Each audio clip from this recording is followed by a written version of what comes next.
राज्याच्या उपमुख्यमंत्र्यांसंदर्भात त्यांचा जवळचा नातेवाईक एक तक्रार करू इच्छितो पोलीस स्टेशनला, आणि पोलीस स्टेशनला विधान भवनातून एका महत्त्वाच्या माणसाचा फोन येतो की तक्रार घेऊ नका म्हणून.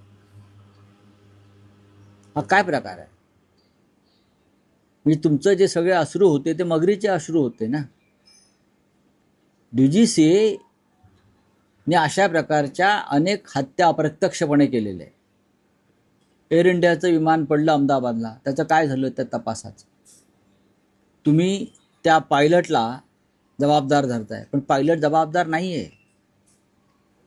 ड्रीमलायनरमधल्या ज्या त्रुटी आहेत त्या जबाबदार आहेत, पण ते सरकार बाहेर काढत नाही. प्रकरण दाबलं जात आहे. VSR कंपनीचं विमान जे कोसळलं बारामतीला, त्यात सुद्धा ते प्रकरण दाबलं जात आहे. आणि रोहित पवारांची तक्रारसुद्धा तुम्ही दाखल करून घेऊ शकत नाही.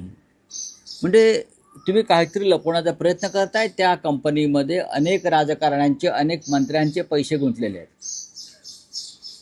स्वतः या खात्याचे मंत्री केंद्रीय नायडू, रामा नायडू हे TDP पक्षाचे आहेत, आणि चंद्राबाबूंचे आणि या VSR कंपनीच्या मालकांचे आर्थिक देवाणघेवाण किंवा गुंतवणूक आहे. अशा वेळेला काय तपास करणार?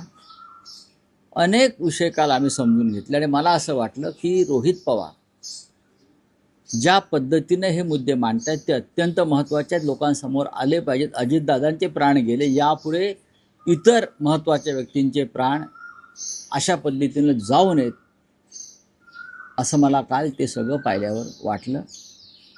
खरं म्हणजे मुंबईत तक्रार दाखल करणं गरजेचं होतं, पण झाली नाही. आज रोहित पवार, मला वाटतं बारामतीमध्ये रोहित पवार आणि योगेंद्र पवार, जी माझी चर्चा झाली त्यानुसार, आज बारामतीमध्ये अजितदादांच्या शेकडो चाहत्यांसह पोलीस स्टेशनला जाऊन तक्रार दाखल करण्याचा प्रयत्न करत आहे. विधिमंडळामध्ये सुद्धा हा विषय उठवला पाहिजे आणि मुख्यमंत्र्यांना जाब विचारला पाहिजे. भारतीय जनता पक्षाच्या एखाद्या व्यक्तीचं दुर्दैवानं या अपघातात काय बरं वाईट झालं असतं, मी फार काळजीपूर्वक म्हणतो आहे. सगळ्यांना ईश्वर उदंड आयुष्य देव, कोणाच्या नशिबात अशा प्रकारचा अपघात येऊ नये. तर भारतीय जनता पक्ष शांत बसला असता का? तुम्ही अजित पवारने इतकं हलक्यामध्ये घेताय. विसरलात? सुनेत्रा ताईंना डेप्युटी CM केलं किंवा त्यांच्या चिरंजीवांना राज्यसभेचे खासदार केलं म्हणजे अपघाताची फाईल बंद होते का? नाही, हे प्रकरण पुढे नेलं पाहिजे. याला कोण जबाबदार आहे? या सदोष मनुष्यवध अजित पवारांचा फक्त अपघात किंवा घातपात इतका पुरता विषय नसून हा सदोष मनुष्यवध आहे, आणि त्या सदोष मनुष्यवधाची जबाबदारी सगळ्यात आधी गृहमंत्रालयानं घेतली पाहिजे, सिव्हिल एव्हिएशन मंत्रालयानं घेतली पाहिजे, DGCAनं घेतली पाहिजे.